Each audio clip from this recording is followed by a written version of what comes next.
A crisp $100 bill lay crumpled on the floor, deliberately tossed there by a woman draped in diamonds.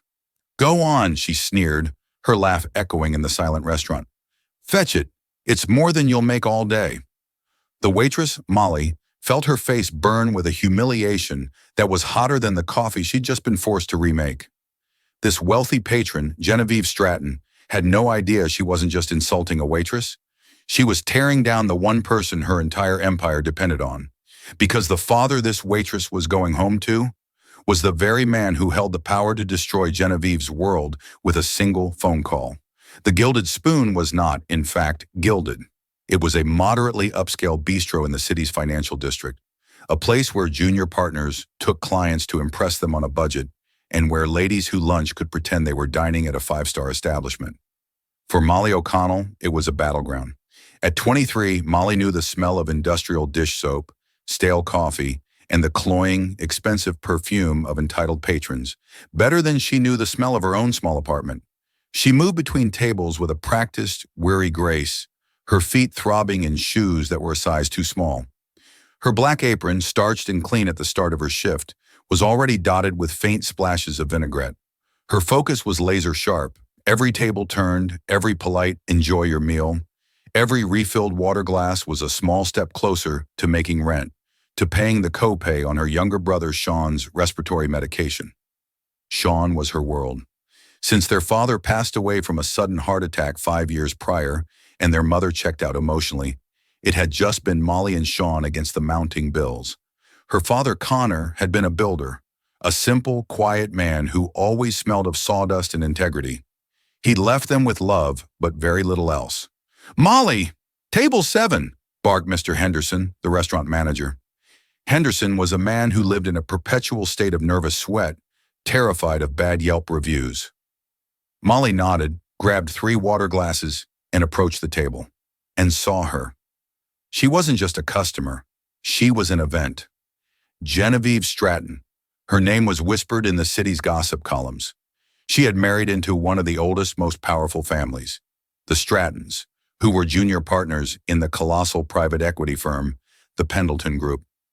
Genevieve was holding a menu as if it were a soiled diaper, her lacquered nails tapping impatiently. Her blonde hair was a masterpiece of expensive engineering, and the Cartier bracelets on her wrist clacked together with every dismissive gesture. She was flanked by 2 other women, Corinne and Jessica, who echoed her expressions of disdain. "I mean, can you believe Brent suggested this place?" Genevieve said, her voice a loud, carrying drawl. "He said it was charming. It's squalid. It's positively rustic," Corinne offered, wrinkling her nose at the fresh flowers on the table. Molly plastered on her customer service smile, the one that never reached her eyes. "Good afternoon, ladies. Can I start you with something to drink? Perhaps our sparkling mineral water?" Genevieve didn't even look up. She was scrolling through her phone. "Ugh.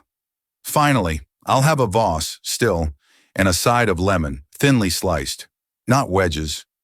Last time I was in a place like this, they brought me wedges, like I'm at some diner." "Of course," Molly said, her smile tightening. "And for you?" Corinne and Jessica echoed the order. Molly turned to retrieve the water, feeling the weight of Genevieve's gaze on her back. When she returned, Genevieve was mid-rant. "And the decor, it's just so brown.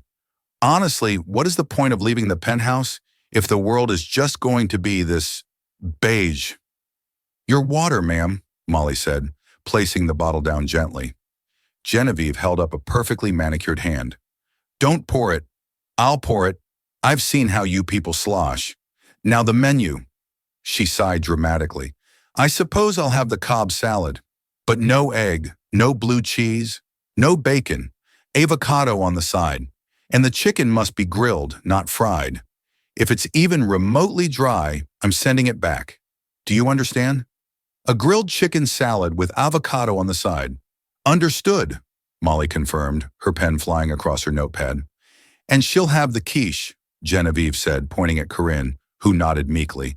"And she'll have the salmon. But tell the chef, no skin. I can't bear to even look at fish skin." Molly collected the menus, her professionalism a thin armor against the blatant contempt. As she walked away, she heard the sharp burst of laughter. "My God," Genevieve hissed, loud enough for Molly and two other tables to hear. "Did you see her shoes? I think I saw that brand at a discount mart. It's just so sad. Why do people even bother trying if that's the best they can do?" Molly's jaw tightened. She walked into the kitchen, the heat and the clatter of pans a welcome respite. Miguel, the head cook, glanced at her. "Table 7?" he asked, already knowing. "Table 7, Molly sighed, pinning the order. "The Stratton Queen. Chicken salad, all modifiers, and a side of misery." Miguel chuckled. "She's a piece of work. Don't let her get to you, mija. People like that, they're not happy. They just eat money and—" He trailed off, searching for the word. "Crap misery," Molly finished for him. "Exactly, crap misery." Molly took a deep breath. She had 4 more hours. 4 more hours of smiling, of refilling, of being invisible wallpaper that people threw insults at. She just had to get through it. She just had to think of Sean. She grabbed a tray of drinks for another table and walked back out into the lion's den.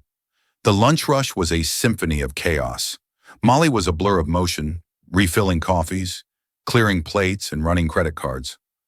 All the while, she was acutely aware of Table 7. They were a black hole of need in the center of her section. Genevieve had sent her coffee back twice. The first time, it was tepid. The second time, it was scorched. "It's just coffee," Genevieve had complained to her friends, loud enough for the entire room to hear. How impossibly difficult is it to brew hot, non-scorched coffee? It's like they've never seen a coffee bean before. Molly had returned with a third fresh pot, her hands shaking slightly from frustration. "My apologies, ma'am. Is this to your liking?" Genevieve took a delicate sip and waved her away. "It's passable, barely. Now clear this." She shoved her salad plate, still half full, to the edge of the table. Molly reached for the plate, her arm crossing in front of Genevieve. It was a fractional, split-second movement. Whether Genevieve did it on purpose or was simply careless, Molly would never know. But as Molly drew her arm back, Genevieve gestured wildly with her hands, catching Molly's elbow. The entire pot of scalding hot coffee went sideways. It didn't hit Genevieve. It missed her $5,000 Chanel jacket by an inch. But it splashed directly onto the pristine, cream-colored alligator handbag sitting on the empty chair beside her. The restaurant went dead silent. Corinne and Jessica gasped. Mr. Henderson, across the room, looked as if he'd just seen a ghost. Genevieve Stratton did not move. She slowly, very slowly, turned her head from the bag to Molly. Her blue eyes, which had been bored and annoyed, were now glittering with a cold, vicious fire. "You clumsy cow," she whispered. "Ma'am, I am so sorry," Molly stammered, grabbing a cloth napkin and lunging for the bag. "It was an accident. Don't touch it!" Genevieve shrieked, batting Molly's hand away with such force that her ring scraped Molly's skin. "Don't you dare put your filthy hands on it!" Molly recoiled, her heart pounding in her throat. The coffee was soaking into the expensive, exotic leather, leaving a dark, spreading stain. "Do you know what this is?" Genevieve stood up, her voice rising to a full-blown scream. "This is a Himalaya. Do you have any concept of what that means? Of course you don't. You probably think $100 is a lot of money." Tears of pure, unadulterated rage welled in Genevieve's eyes. This bag is worth more than your entire life. It's worth more than this entire disgusting brown restaurant. And you ruined it. Mrs. Stratton, please, I am so sorry." Mr. Henderson had sprinted over, his face pale and slick with sweat.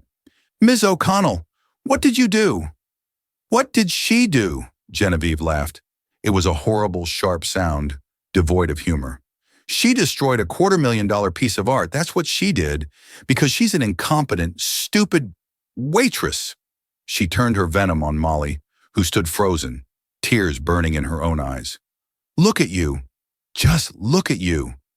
You'll be serving slop like this for the rest of your miserable life.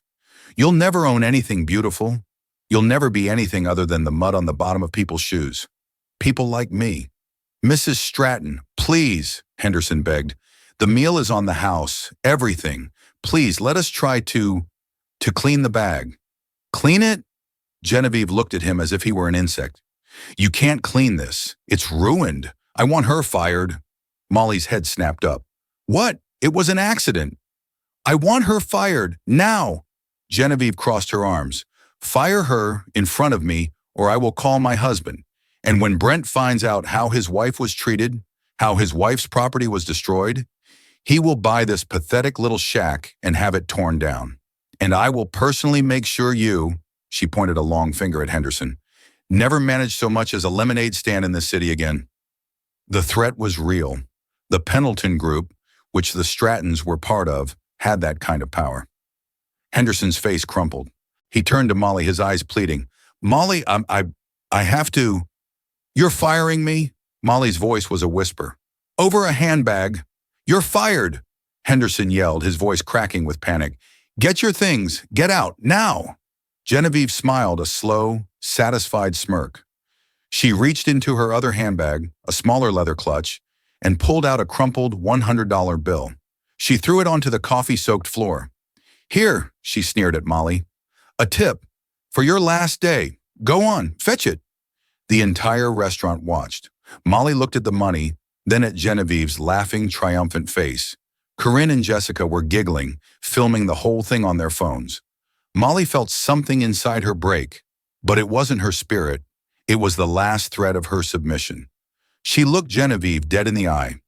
No, she said, her voice quiet but clear. She untied her apron, her movements stiff and robotic. She balled it up and dropped it onto the table. You're a sad, empty person, Mrs. Stratton. What did you say to me? Genevieve's smile vanished. I said, you're pathetic. Molly turned, ignoring Henderson's sputtering protests, and walked. She walked past the staring diners, past the pitying busboys, through the kitchen where Miguel looked at her with wide, shocked eyes. She grabbed her thin jacket and her purse from the locker and pushed open the back alley door, the clang of the metal echoing behind her. She didn't start crying until she hit the street. She had lost her job. She had been humiliated, and she had no idea how she was going to pay for Sean's next refill. All because of a rich woman's boredom and a spilled pot of coffee. Genevieve Stratton felt the glorious, intoxicating rush of a successful kill. The adrenaline was better than champagne. As the waitress scurried out, she had turned to her friends, her laughter bright and genuine this time. Can you believe the nerve? You're pathetic, she mimicked in a high, poor person voice. As if. Corinne, did you get that? Send it to me. I'm posting it. Waitress fail.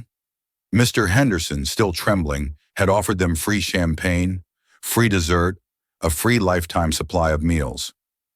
Genevieve had simply waved him away. Just box up our food. I'm certainly not eating here now. The entire place smells of failure and cheap coffee. Now, hours later, she was back in her penthouse fortress, a $30 million expanse of glass and white marble overlooking the city. The ruined handbag was already with her specialty cleaner, who had assured her it was salvageable, though Genevieve had every intention of billing the restaurant for a replacement anyway. She was sipping a gin and tonic, the ice clinking musically in a crystal glass as she directed a stylist on the placement of a diamond necklace. No, higher, she snapped. I wanted to catch the light when I turn. The gala tonight is everything. The gala was indeed everything. It was the annual Pendleton Group benefit, the single most important social and business event of the year. It was hosted by the man at the very top of the food chain, Arthur Pendleton. Arthur Pendleton was a legend. He was the firm's founder and CEO, a ruthless, brilliant, and terrifyingly private man in his late 60s. He held the entire city in his financial grip, and, most importantly, he was her husband's primary source of income and approval. Her husband, Brent Stratton, was technically Arthur's nephew, though the family connection afforded him no special treatment. Brent was a vice president at the firm, and he lived in mortal terror of his uncle. Brent's father, Arthur's brother, had been a disgrace, and Brent spent his entire life trying to overcompensate. Their entire lifestyle, the penthouse, the cars, Genevieve's clothing allowance, was a direct result of Brent staying in Arthur's good graces.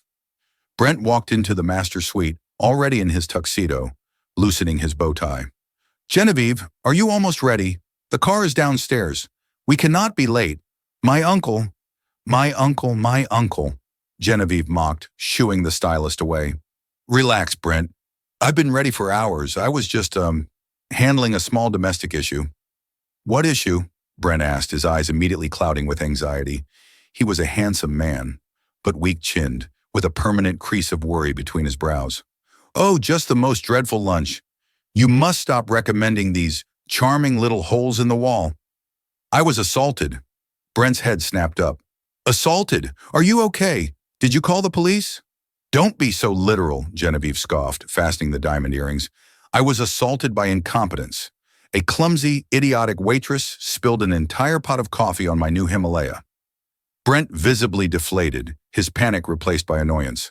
A bag! Genevieve, you scared me. I thought something actually happened. Something did happen, she shrieked. She ruined it. But don't worry, I handled it. I got her fired. Brent went still. You got her fired? At the restaurant? Publicly?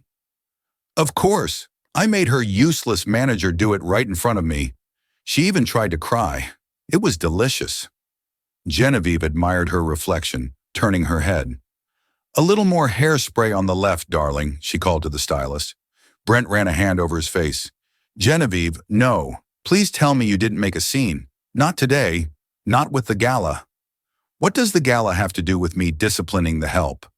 Everything, Brent's voice rose, cracking with a note of hysteria. My uncle hates public scenes. He calls it drawing unnecessary heat. He's old school. He values discretion. He's deciding on the new managing partnership next week, and I am this close. He held his thumb and forefinger a millimeter apart. Any scandal, any bad press, even a viral video of my wife screaming at a waitress? Genevieve's eyes narrowed. Are you defending her after what she did to my bag? I'm defending us, our life. Brent gestured around the opulent room. This all depends on him. Do you have any idea the pressure I'm under? All you have to do is smile, look pretty, and not cause trouble. Can you do that? Can you, for one night, just be nice? The accusation hung in the air, cold and sharp. Genevieve walked slowly toward him until she was inches from his face. I am always nice, Brent. I am a delight. But I will not be disrespected by someone who serves Jell-O for a living. I am a Stratton, and I am a Pendleton by association. And that means something. She jabbed a finger into his starched shirt. Now you will go downstairs. You will get in the car, and you will remember who I am. I am the woman who makes you look good. Don't you ever forget it. Brent's face flushed, but as always, he caved. He looked away first. Fine. Just let's go. And please, Genevieve, tonight, behave. I'll behave, she purred, picking up her new clutch, a simple $50,000 Judith Lieber. I'll be the perfect picture of grace. After all, I'm in a fabulous mood. She swept past him, a cloud of 800 a bottle perfume in her wake, leaving him alone in the room, suffocating on his own anxiety. Molly O'Connell's apartment was not brown. It was a faded, defeated gray. The linoleum in the kitchen was peeling at the corners. The sofa, a thrift store find, had a persistent spring that jabbed you in the back. But it was clean. It was home. She found Sean on that same sofa, a textbook open on his lap, a blanket pulled up to his chin. He was thin, too thin for 16, with pale, translucent skin and the dark circles under his eyes that never seemed to fade. He was also brilliant, funny, and the only reason Molly got out of bed every morning.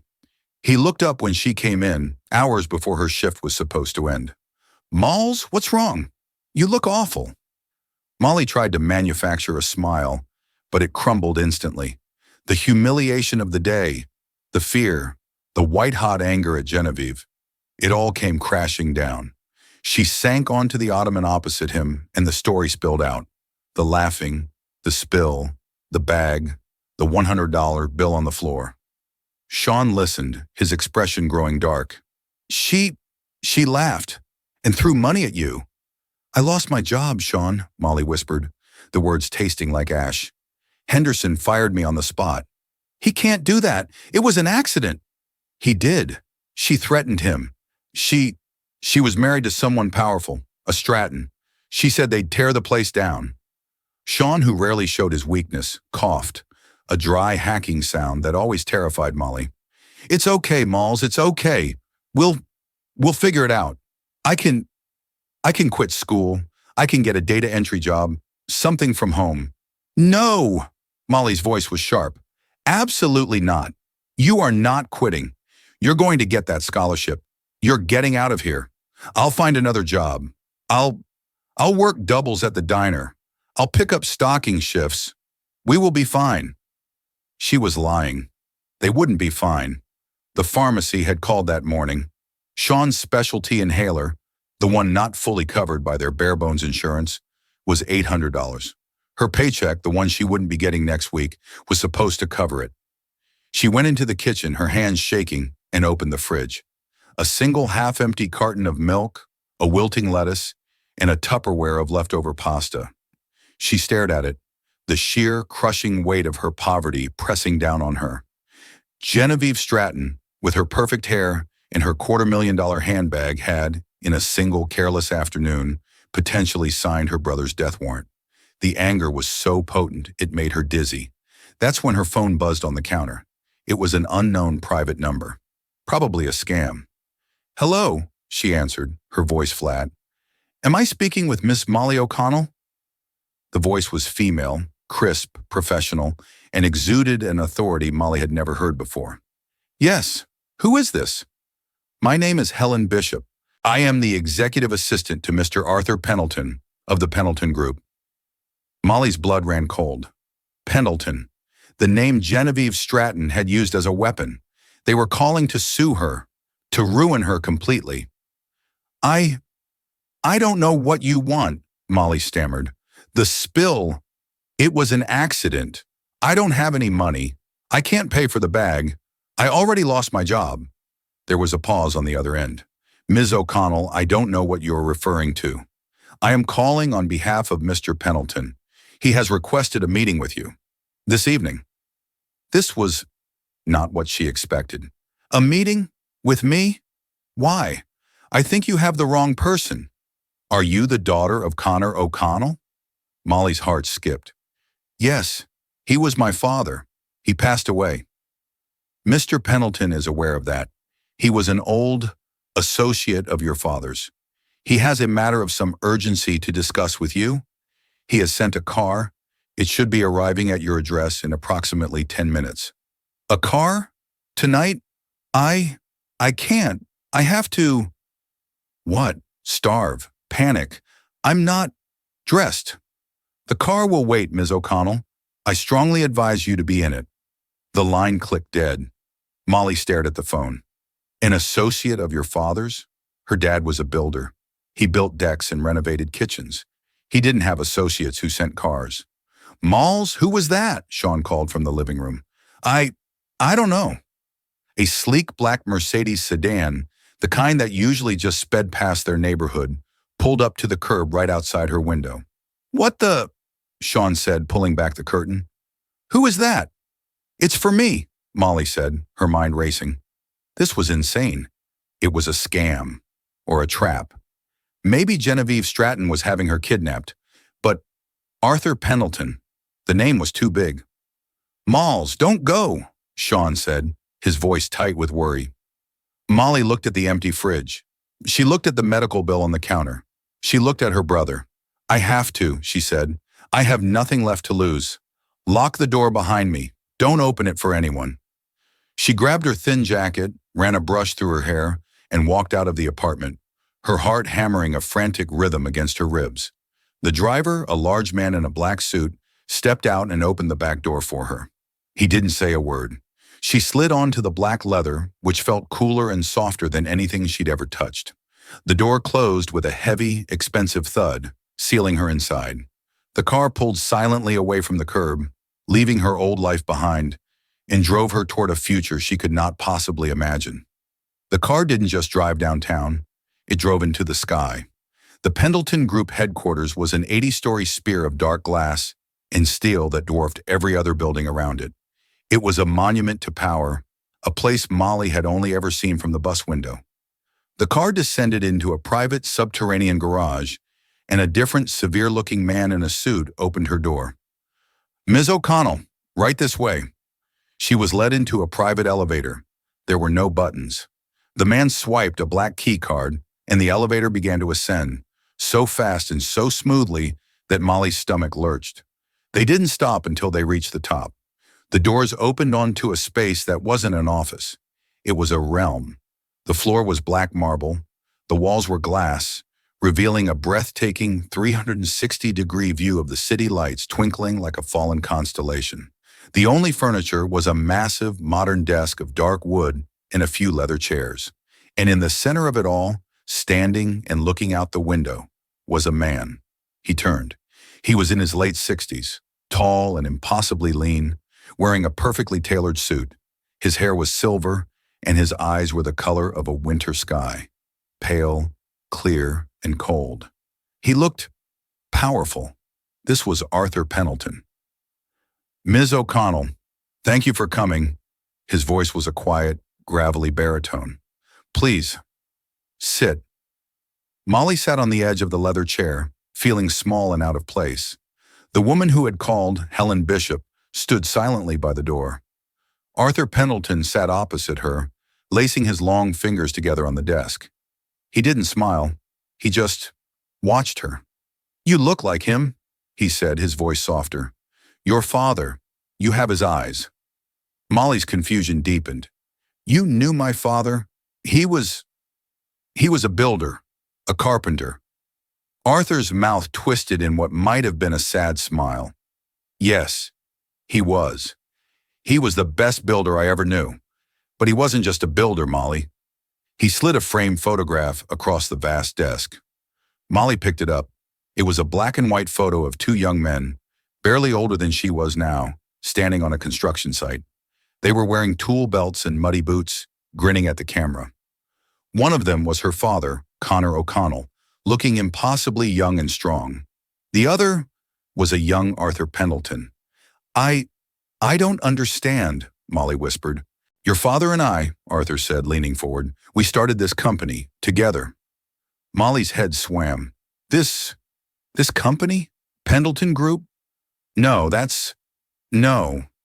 My dad we were poor." "We weren't always," Arthur said. "We met working a summer construction job in college. I was the numbers guy. Your father, Connor, he was the heart. He could see the bones of a building. He could talk to anyone. He could inspire loyalty. We built our first apartment complex with our bare hands. Pendleton and O'Connell Construction. Then we built another. Then we started buying. Then we started investing. Within 10 years, we were a force." He stood and walked to the window, his back to her. "But the bigger we got, the more ruthless I had to become. The more we dealt with men who didn't build things, but just acquired them." Connor hated it. He hated the meetings, the lawyers, the creative accounting. He said the money was toxic. He said it was poisoning me. Poisoning him. Arthur turned back, his face etched with a profound, ancient sadness. "The day you were born, he came to my office. Right here. He said he was done. He said he looked at you and he realized he didn't want you to grow up around this." Arthur waved his hand at the opulent, empty office. "He wanted you to have a real life, a normal life.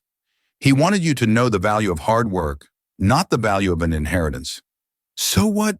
He just left?" Molly asked, her voice trembling. "He sold me his entire 50% stake in the company," Arthur said. "His half, worth even then hundreds of millions of dollars. He sold it to me for $1. Molly gasped, her hand flying to her mouth. $1? On two conditions. First, that I never ever tell you or your mother about the money, that I let him live his life as Connor the Builder.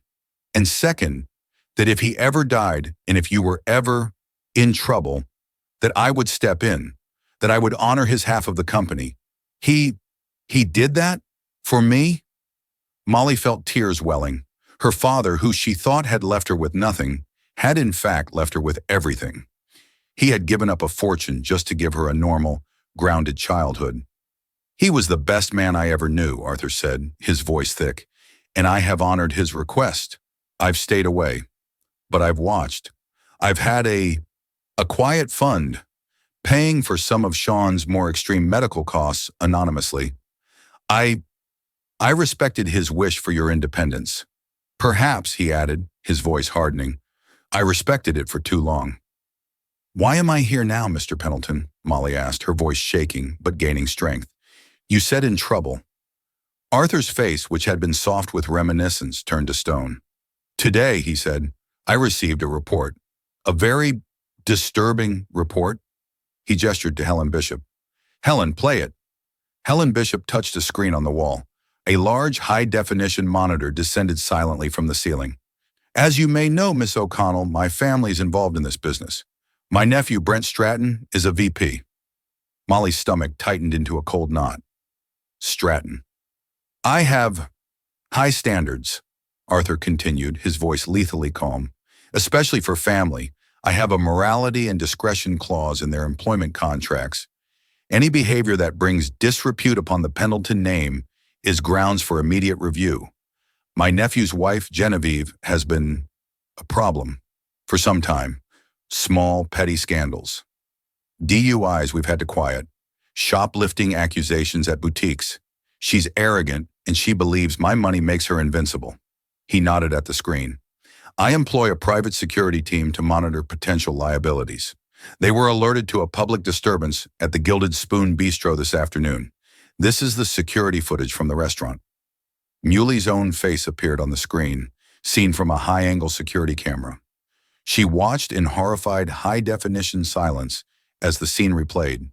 She saw herself approach the table. She saw Genevieve's dismissive wave, then the spill. From this angle, it was unmistakable. Genevieve Stratton, annoyed that Molly was reaching across her, had jerked her elbow outward, striking Molly's arm. It was deliberate. Molly let out a small, choked sound. Wait, Arthur said to Helen. Enhance audio. Helen tapped another button. Now the scene replayed with the sound. She heard Genevieve shriek, You clumsy cow! This bag is worth more than your entire life. You'll never be anything other than the mud on the bottom of people's shoes. Molly closed her eyes, the humiliation washing over her again, fresh and raw. But this time, it was mixed with a seething, volcanic rage. Then she heard the worst part, the part that made Arthur Pendleton's face go rigid with fury. She watched herself untie her apron. She heard her own quiet voice. You're a sad, empty person, Mrs. Stratton. And then Genevieve's reply, dripping with scorn. What did you say to me? Molly's voice. I said, you're pathetic. The video ended. The screen went black. Molly sat in the silence, her whole body shaking. She did it on purpose, Molly whispered. She hit my arm. Yes, Arthur said. She did. She humiliated an employee. She destroyed private property, the coffee pot. She created a public disturbance, and his voice dropped. She did it to the daughter of Connor O'Connell. She did it to my partner's daughter. She brought her disgrace to my family. Molly looked up, her eyes flashing. What happens now? What happens now, Arthur said, a predatory light in his eyes. Is that we correct the record. Genevieve and Brent are at this moment preparing for my annual benefit gala. It is the most important night of their social and professional lives. Their entire world is built on the foundation of this company, your father's company. He stood. And they are about to find out that the foundation is cracking. What do you want me to do? I want you to come with me. Not as a waitress, not as Molly O'Connell, the struggling student, but as Molly O'Connell, the co-founder's heir, as the newest voting member on the board of the Pendleton Group. Molly's jaw dropped. Board member? I don't know anything about finance. You have your father's integrity. That's more than I can say for 90% of the people in that ballroom. You can learn the rest. He smiled, a true warm smile this time. Your father, Molly, he left you his entire 50% stake in trust. A trust I have managed for 23 years. You are, in fact, one of the wealthiest women in the country. You just didn't know it. Molly couldn't breathe. The whiplash was too much. Poor, fired, humiliated, wealthy, powerful. Helen, Arthur said, turning to his assistant. Yes, sir. We have a team waiting. A team? Molly asked. You can't go to the gala in that, Arthur said, gesturing gently to her faded jeans and thin jacket. Helen has arranged for a fitting and hair and makeup. The gala begins in 2 hours. We, however, he said, will be making our entrance, fashionably late. The Grand City Museum had been transformed. Millions of dollars in flowers, crystal, and ice sculptures filled the main atrium. The city's elite, a glittering sea of diamonds and tuxedos, networked and drank champagne. Genevieve Stratton was in her element. She was wearing a blood-red couture gown, and the diamond necklace she'd chosen glittered under the chandeliers. She and Brent were working the room, Brent laughing too loudly at a banker's bad joke, Genevieve air-kissing everyone she deemed important. Brent, darling, she whispered, Arthur is late. It's making me nervous. He's always late, Brent hissed back, scanning the crowd. It's a power move. Just smile and look for the reporter from Vogue. I want our picture taken. At exactly 9:15 p.m., the murmur of the crowd died. A sudden, profound hush fell over the atrium. The main doors at the top of the grand staircase opened. Arthur Pendleton stood there, immaculate in a bespoke tuxedo. The crowd collectively held its breath, ready to applaud. But it wasn't Arthur they were staring at. It was the woman on his arm. She was stunning. She wore a simple, elegant gown of deep emerald green that shimmered like liquid money. Her hair, which had been tied in a practical ponytail just hours before, was now styled in soft, glamorous waves. Simple diamond earrings were her only jewelry. She was unrecognizable, except to one person. Genevieve Stratton, who had been smiling for the Vogue photographer, let her smile freeze and then curdle. Her champagne glass tilted in her hand. No, she whispered. Corinne, standing beside her, squinted. Who is that with Arthur? Is it a new girlfriend? That? Genevieve's voice was a choked rasp. That's the waitress. Corinne burst out laughing. What? Don't be ridiculous. That's not...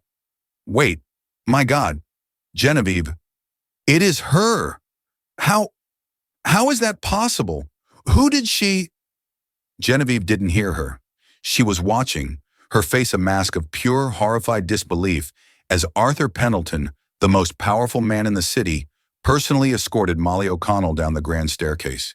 He was leaning in, speaking to her, and Molly was laughing. They reached the bottom of the stairs.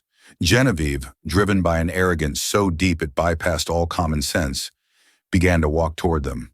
Brent, seeing the look on his wife's face, grabbed her arm. Genevieve, don't! Let go of me, Brent, she snarled, ripping her arm away. I'm handling this.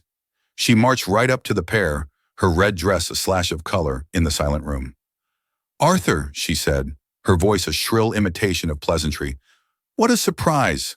I don't know how this person got past your security, but you needn't worry. I'll have her removed. Genevieve turned to Molly, her face contorted with a triumphant, vicious sneer.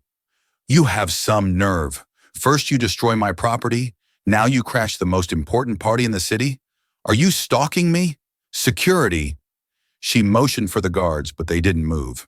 They were looking at Arthur.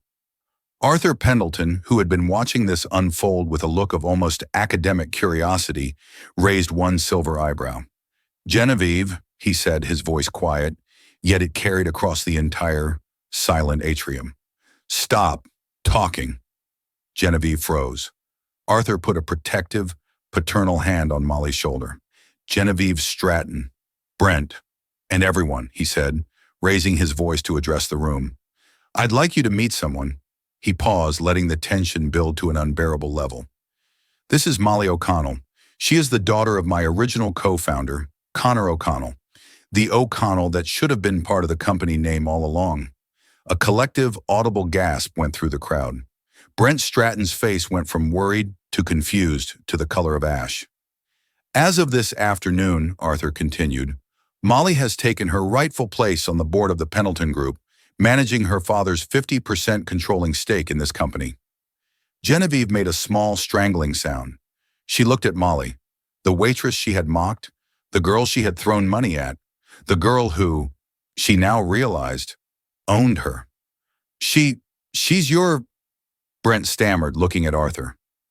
She is my partner's daughter, Brent, Arthur said, his eyes like chips of ice. And this afternoon, your wife had her fired, humiliated her, threw money at her. Genevieve's entire body began to tremble, the crying part from the title. It wasn't sad tears. It was the tears of a cornered, terrified animal. It was the violent physical reaction of her entire world imploding. No, I didn't know, she shrieked, the tears now streaming down her face, cutting black tracks of mascara through her foundation. You didn't know, Arthur stated. You didn't know she was powerful, so you thought it was acceptable to treat her like trash. You thought it was acceptable to treat anyone like that, as long as they were beneath you. He turned to his nephew. Brent, my office. Monday morning, 8 a.m. We are going to discuss your severance and the immediate liquidation of all your company assets, including the penthouse. Brent actually collapsed. He didn't faint. His legs just gave out, and he crumpled onto the marble floor, burying his head in his hands. Genevieve was hyperventilating. Please, Arthur, please, it was a mistake. I'll apologize. She turned to Molly, her hands clasped as if in prayer. Please, Miss O'Connell, I am so sorry. I didn't mean it. I'll buy you a car, a house, whatever you want. Molly looked at the groveling, weeping woman in the blood-red dress.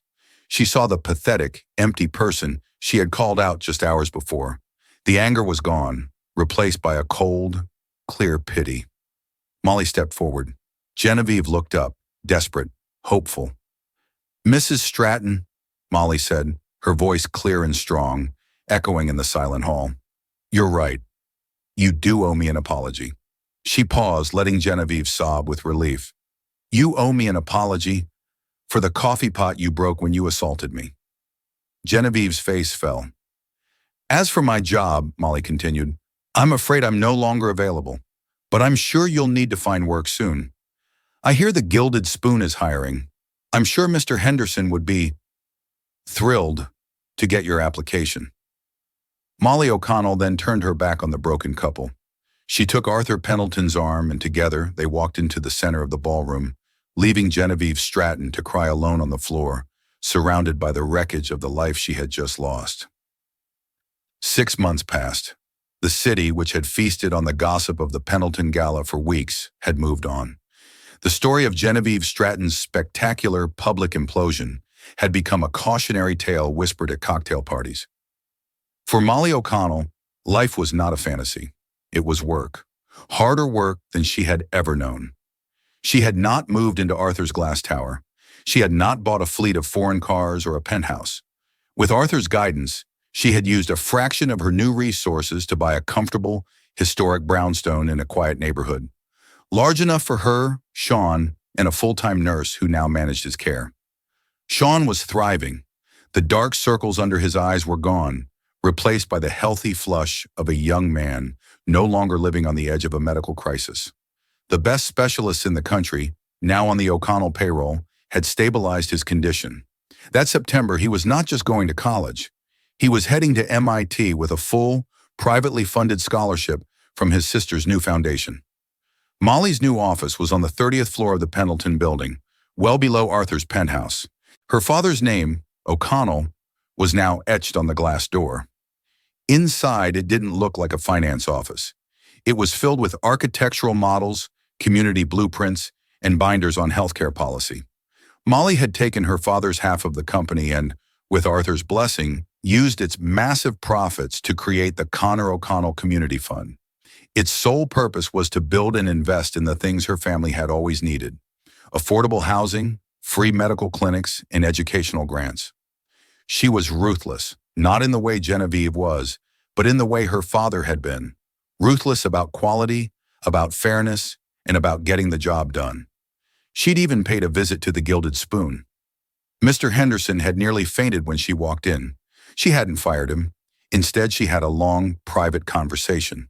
The following week, Miguel, the head cook, became a part owner of the bistro, and the restaurant's new employee dignity policy, which included a zero-tolerance stance on customer harassment and a protected bonus pool, became the model for the new fund.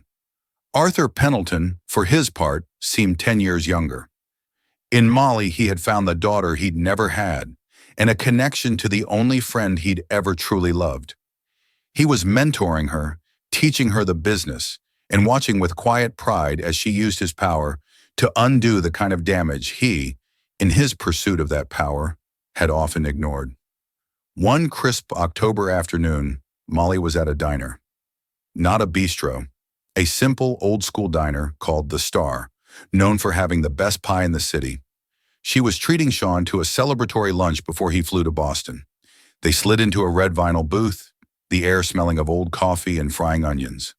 It was the kind of place her dad would have loved. "Order whatever you want, kid," Molly said, smiling. "A burger and a chocolate shake," Sean said, his eyes bright. "And Malls? Thank you. For everything." "I just did what Dad would have done," she said quietly. A waitress shuffled over, a stained white apron tied around her waist. Her hair, a brassy fried blonde, was pulled back in a messy net. Her nails were bitten to the quick. "Yeah? What do you want?" the waitress muttered, her voice a low, gravelly rasp. She didn't look up from her notepad. "I'll have a coffee black, and he'll have a chocolate shake and Molly trailed off. The waitress, annoyed, finally looked up. Her eyes, still a cold blue but now sunken and bloodshot, met Molly's. It was Genevieve. The notepad slipped from her fingers, clattering to the linoleum. For a full, agonizing second, neither woman breathed. Genevieve Stratton, the woman of Cartier and Chanel, the queen of the penthouse, was standing before them, reeking of stale grease.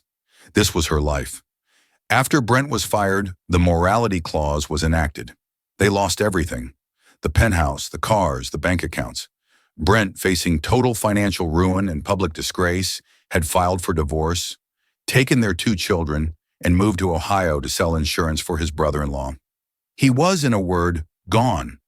Genevieve's friends, Corinne and Jessica, had dropped her the instant the scandal broke. Her family, who had only valued her for the Stratton name, refused to take her calls. With no degree, no skills, and no references, the only job she could get was working the night shift at a 24-hour diner, under the name Jenny. "Genevieve," Molly said. It wasn't a question.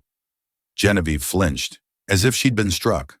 She looked at Molly, at her simple, expensive silk shirt, her clear skin, her aura of quiet, unassailable power. Then she looked at Sean, healthy and bright-eyed. The humiliation, the rage, the self-pity, it all rose in her throat. I, she stammered. "Jenny," a voice barked from the kitchen. "Order up. Table 4 is complaining. Move it." Genevieve's face burned a deep, blotchy red. She was crying, the same hot, ugly tears she'd cried at the gala. Not tears of remorse, but of pure, pathetic, all-consuming humiliation. She bent down, her hands shaking, to pick up the notepad. Molly looked at her, on the floor at her feet. She remembered the $100 bill on the floor of the bistro. She remembered the sneer. "Fetch it." Molly reached into her purse. Genevieve, seeing the movement, cringed, perhaps expecting to be hit or to have money thrown at her. Instead, Molly pulled out a crisp $50 bill. She didn't drop it. She didn't throw it. She simply placed it, very gently, on the table. "For the coffee," Molly said, her voice neutral. "And this is for you." She slid another $100 bill next to it. "A tip," Molly said, her voice soft, but with an edge of steel. "For your trouble. I hope things get better for you." Then Molly O'Connell stood up. "Come on, Sean. Let's go somewhere else." They slid out of the booth and walked toward the door. Genevieve remained frozen, staring at the money on the table. It was not a reward. It was a receipt. It was the final, devastating proof of just how far she had fallen and how high Molly had risen. As Molly pushed the diner door open, the bell jingling, she didn't look back. The ledger was finally completely balanced. That night, Molly O'Connell learned that true wealth isn't about the car you drive or the handbag you carry. It's about integrity. It's about the legacy you inherit, not of money, but of character. Genevieve Stratton had all the money in the world, but she was bankrupt in spirit. She laughed at a waitress only to find out she was crying at the feet of the woman who held her entire future in her hands. The real-life lesson? Karma is always a quiet observer. It watches, it waits, and it always settles the bill. What did you think of Genevieve's downfall? Was it justified? Let me know your thoughts in the comments below. We've all met a Genevieve in our lives, and we love to see them get what they deserve. Don't forget to like this video if you enjoyed the story, share it with someone who needs a little dose of karma, and subscribe to the channel for more real-life drama every week. You won't want to miss what we have coming next.